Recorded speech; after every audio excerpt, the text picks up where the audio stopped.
بسم اللہ الرحمن الرحیم۔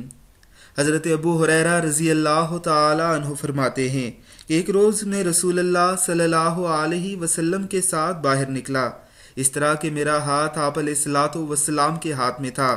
آپ صلی اللہ علیہ وسلم کا گزر ایک ایسے شخص پر ہوا جو بہت شکستہ حال اور پریشان تھا۔ آپ صلی اللہ علیہ وسلم نے پوچھا کہ تمہارا یہ حال کیسے ہو گیا؟ اس شخص نے عرض کیا کہ بیماری اور تنگ دستی نے میرا یہ حال کر دیا ہے۔ آپ صلی اللہ علیہ وسلم نے فرمایا کہ میں تمہیں چند کلمات بتاتا ہوں، وہ پڑھو گے تو تمہاری بیماری اور تنگ دستی جاتی رہے گی۔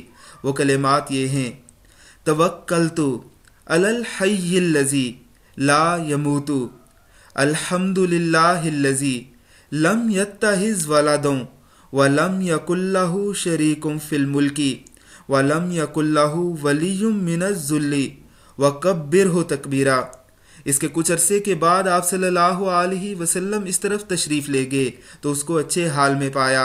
آپ صلی اللہ علیہ وسلم نے خوشی کا اظہار فرمایا۔ اس نے عرض کیا کہ جب سے آپ صلی اللہ علیہ وسلم نے مجھے یہ کلمات بتلائے ہیں، میں پابندی سے ان کلمات کو پڑھتا ہوں، یعنی ان کی برکت سے مجھ سے تمام پریشانیاں اور مصیبتیں دور ہو گئی ہیں۔